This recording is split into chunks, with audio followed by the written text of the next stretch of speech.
Welcome to Channel 18 News. I'm Jim Rogers. It was a fire marshal's nightmare. Wednesday, July 4th, Pioneer Cafe in Silver Springs was packed wall to wall with shoulder-to-shoulder supporters of Senator Ted Cruz and State Senator Bob Hall.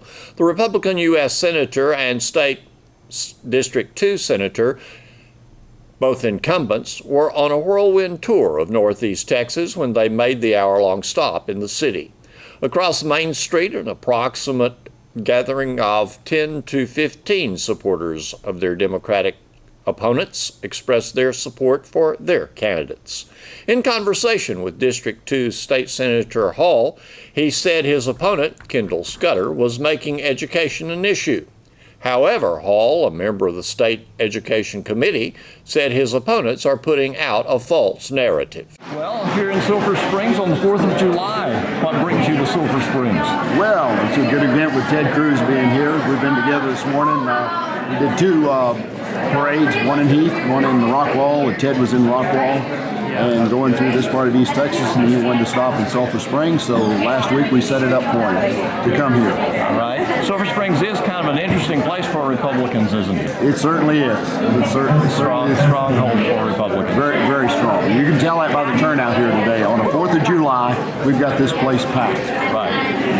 There's a lot of interest in the political campaigns this year, and especially in your campaign. I know that your opponents are beating you regarding education, but you have a stronghold in education, I understand. That is true. My opponent in both the primary and the general election are putting out a false narrative to use to beat me up. They've been helped by some of the administrative folks who we have a difference of opinion on how education should be accomplished, but I'll tell you this, one of the most important responsibilities we have as adults is the education of our children.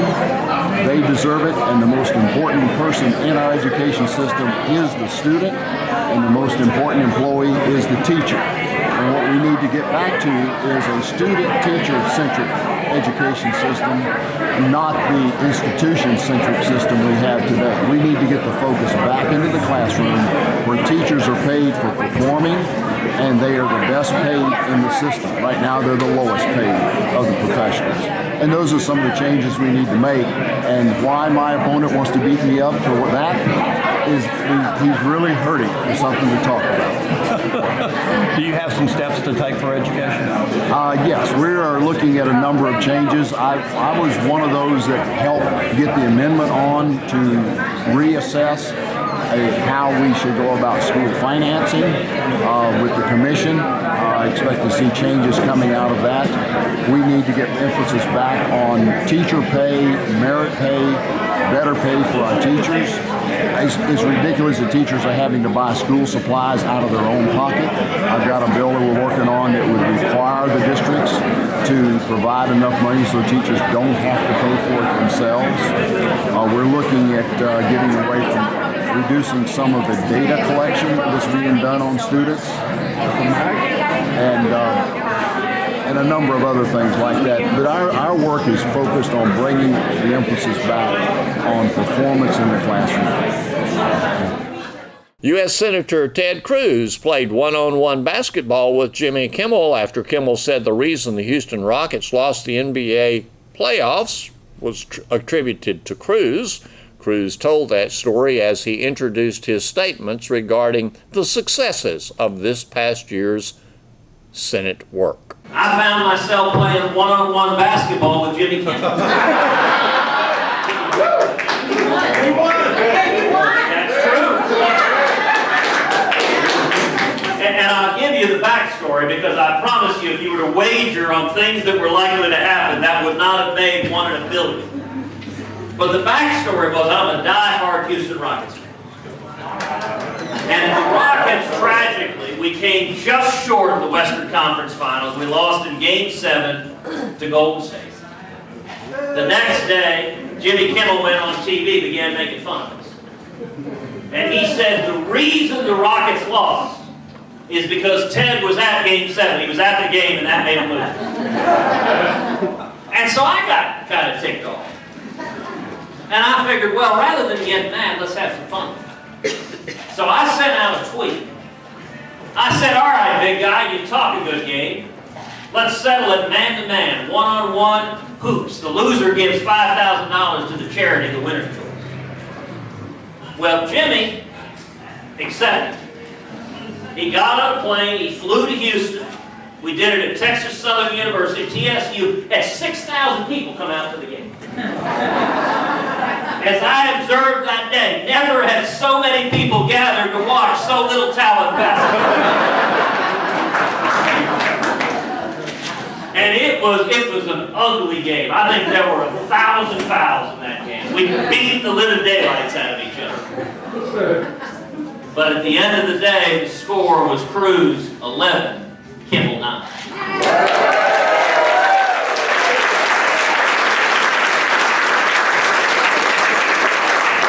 I have to admit, the most beautiful part of it is Kimball had to get on a plane and fly back to Hollywood. And for the rest of his life, 50 years from now, he's going to have Hollywood celebrities saying to him, Jimmy, how could you lose to Ted Cruz? So it's the gift that keeps on giving. Did he pay up?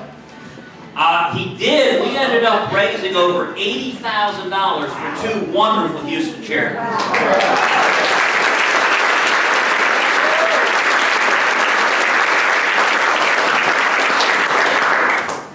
You know, these are remarkable times in our country, too. We had a Republican president, Republican majorities in both houses of Congress. And I think as we entered last year, there were four big domestic priorities. Tax cuts, regulatory reform, Obamacare, and judges. My view was that we could deliver on all four, it would have a powerful impact, beneficial impact on the state of Texas, and if we couldn't deliver on any, it would have been one of the most heartbreaking missed opportunities of our life. For a lot of last year, it wasn't clear which one of those it was going to be. But as the year came to a close, it was remarkable just how much we delivered on tax cuts. Passing into law in December the biggest tax cut in a generation. Cutting taxes for farmers, for ranchers, for small businesses, for job creators. Doubling the child tax credit. Cutting taxes for hard-working families all across the state of Texas.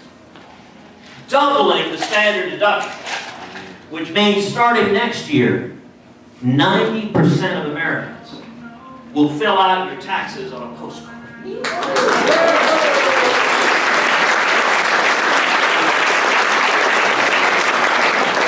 Now, personally, I think that should be 100%. Amen. We need a simple flat tax and abolish the IRS. Yeah.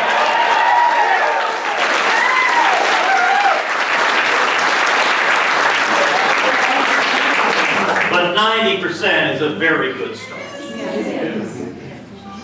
Second big priority, regulatory reform. We've seen job-killing regulations pulled back by just about every federal cabinet agency, just about every federal secretary. You know, I remember years back, I was out in West Texas, and I asked folks there, I said, what's the difference between regulators and locusts? I said, well, the thing is, you can't use pesticide.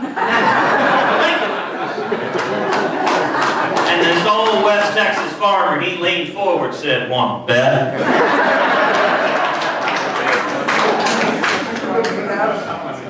And I'll tell you, the impact of historic tax cuts and lifting job-killing regulations is that we're seeing jobs booming. Millions of new jobs all across the country, the lowest unemployment in decades, the lowest African American unemployment since we started collecting the data, the lowest Hispanic unemployment since we started collecting the data.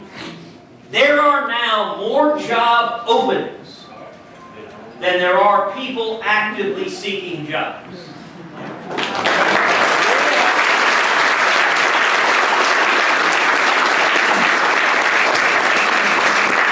That is a big, big deal, and it's benefiting Texas Texas is booming. The oil and gas industry is booming. For young people coming out of school, suddenly having 2, 3, 4 job opportunities, seeing wages going up. Texas does great when we cut taxes and lift regulations.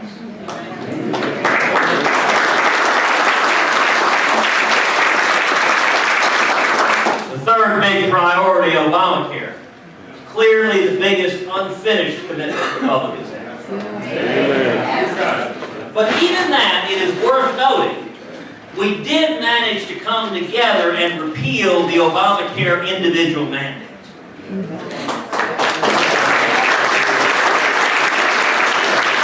That's something I led the fight to do.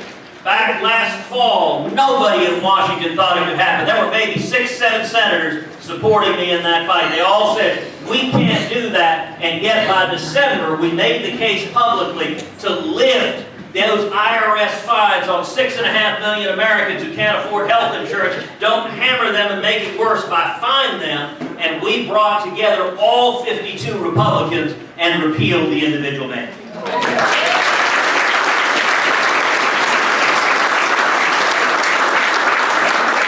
That was a big deal, and now we need to finish the job. We need to repeal the rest of that disaster.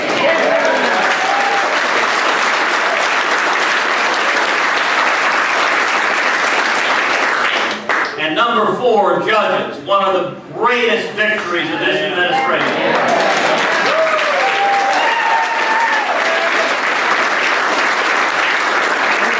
Neil Gorsuch on the Supreme Court.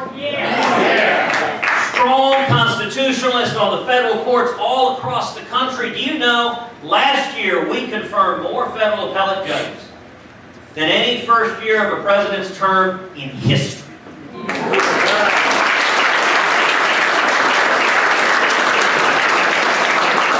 For all of us who care about the Constitution and Bill of Rights, who care about our fundamental liberties, who care about free speech and religious liberty and the Second Amendment, the 10th Amendment, all of our fundamental rights, it's the courts where those rights are either upheld or undermined. And I'll tell you that nothing has underscored that more than this past week, the retirement of Justice Anthony Kennedy.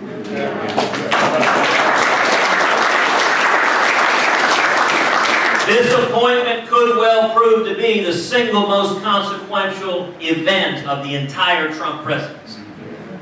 And I'll tell you what I've urged the President is that he should appoint a strong, principled constitutionalist who will always, always, always protect our rights.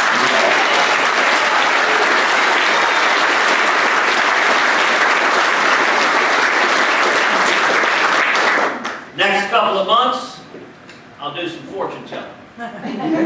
We're going to see Democrats. We're going to see Chuck Schumer running around with his hair on fire. But come October, we're going to confirm a new Supreme Court justice.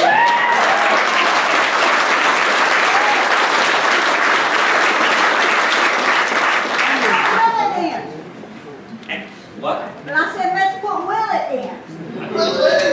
Johnny Ray Willett would be a phenomenal choice. Let me say, thank you all for being here on a holiday where many times you're at a parade, you're in your backyard, you're playing with your family, you're grilling up some burgers and hot dogs. Thank you for coming out and being a part of this. Thank you.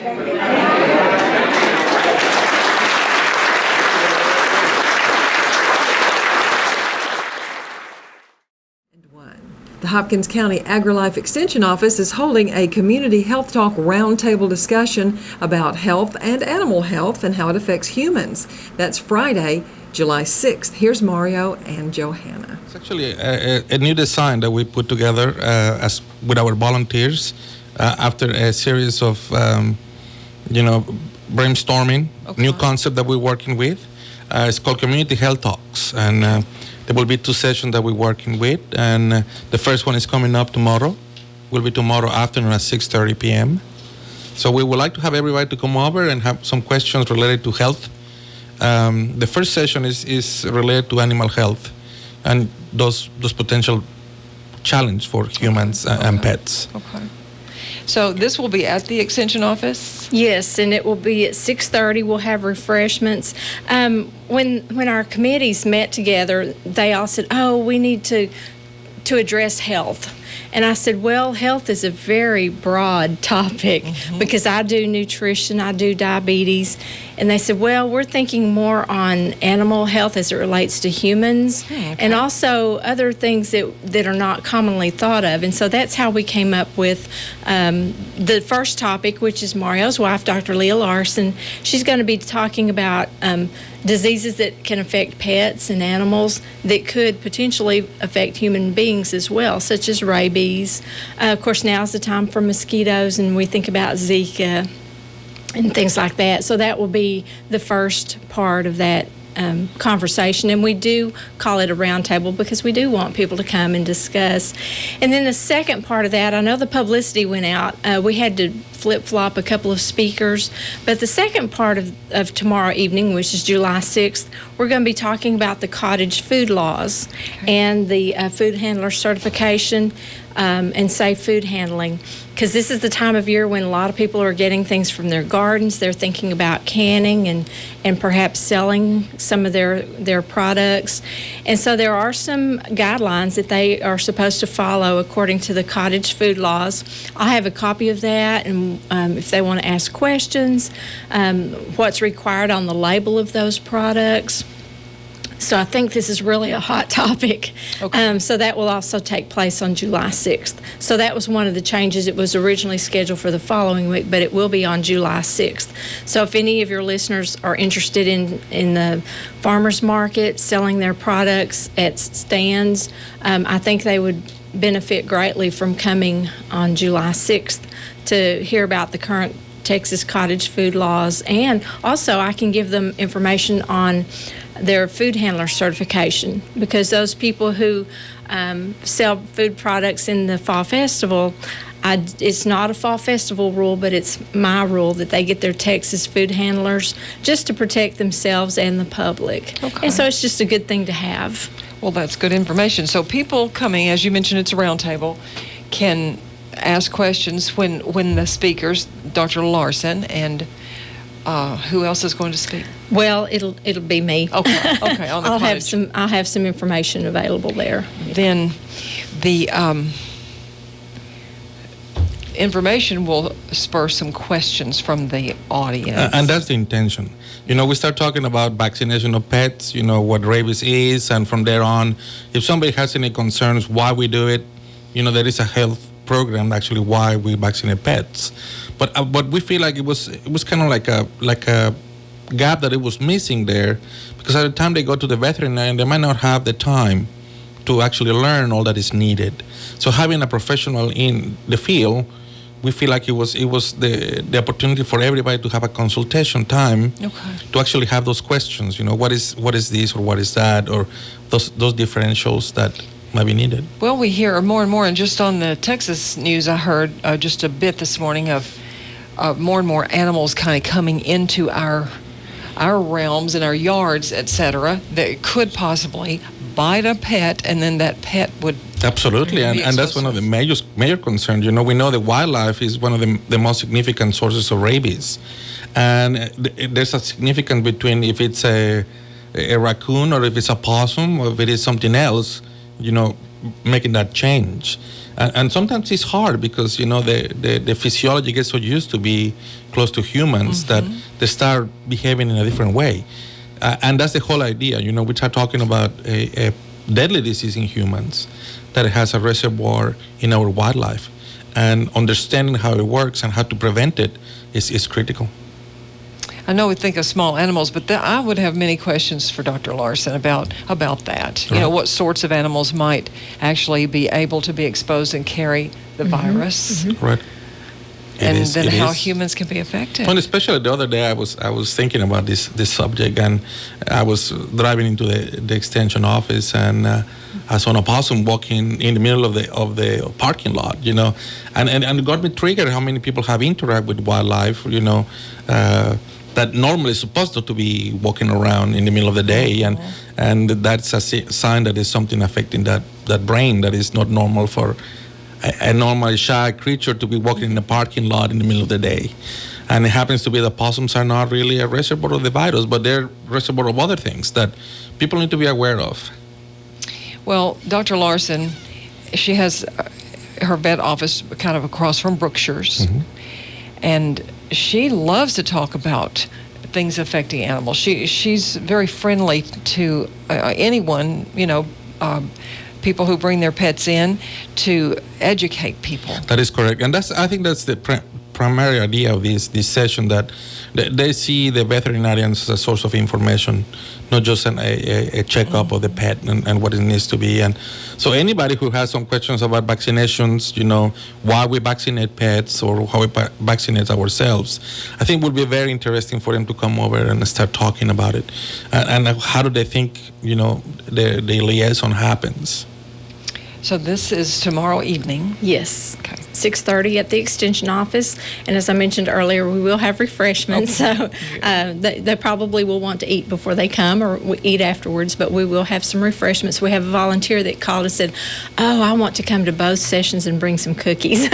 So we said, we'll bring them on. So. And the session is free. It is free. So everybody's welcome to come over and grab a chair and start talking about these important topics for our community. Most things through the Extension office are free to the public, and it's a wealth of information if you're not in the loop of taking advantage of that. And we have an especially friendly and capable Extension staff, I have to say. Yes. And you're just out there in the community. We see you all the time. Mm-hmm. Yes, and we want to also mention if people are not able to come tomorrow night, which is July 6th, we have a second one on July 13th with totally different topics.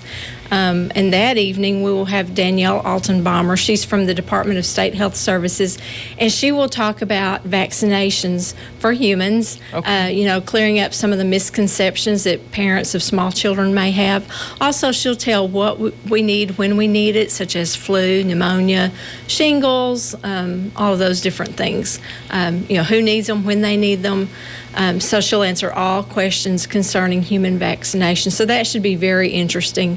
If people have questions or concerns about, I don't know if I'm due for this or if I'm due for that or if my child needs this, then she can help explain what is needed and when. Well, Johanna, as a mom, you know how important that shot record always was. In fact, all the way up until practically we start them in college. Yes. You need to have that record. And some of the younger moms and dads are making a choice whether or not to have their children vaccinated. And that's one of those things that you see, with multimedia and the internet and Facebook, that actually people are looking into trends and they get caught into this confusion, I'll call it, what to do, what not to do. And I think it's a misconception, even in food source. There's a big movement in animal health, preventive medicine instead of therapeutic medicine, instead of using chemicals to control it. Ways to prevent it. And that's how we're going to wrap up the session with Brad Fain. He's an advocate for food security for the company that he works with, but he also works in Hopkins with the dairy industry. He still works on it. So he has seen the change and how the industry has to adapt to entertain these needs of new communities and, the concerns about antibiotics, what it's going to look like in the future. The level of hormones in food. A lot of people are concerned about, eating hormones in any kind of vegetables or animal protein. And I think something needs to be aware of it. The hormones are everywhere.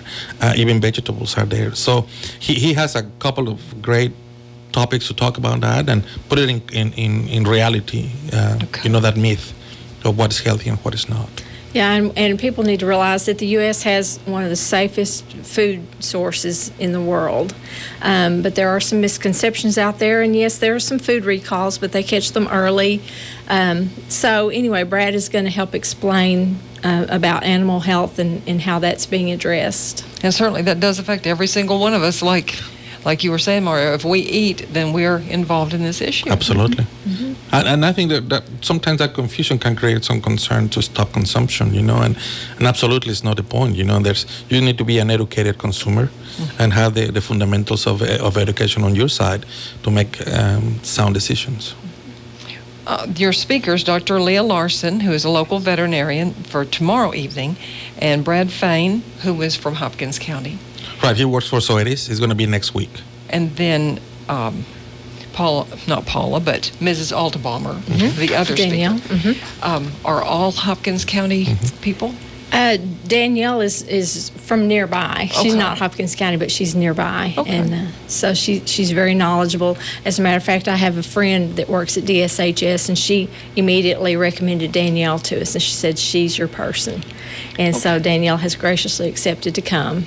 Good. It will be good to meet her. Yes. These kinds of roundtable discussions, well, I think almost anything that you host there at the Extension office is something that people can raise their hand and ask questions about. Yes, absolutely. But this in particular because we bring in speakers that normally are not publicly available and get to them like Danielle. You know, it's hard for people to, because it's not the main role. We are educators. We're there all the time, and we will be there during the sessions to enrich or correct other questions similar to it. But professionals that normally are not one-on-one, like Brad and my wife, you know, they normally are in a schedule or with a topic.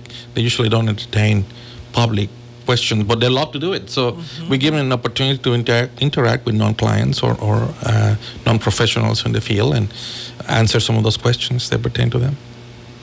Well, I know, speaking of our summer, let's say, our summer is certainly not a slack time for the Extension office. Well, I don't think it's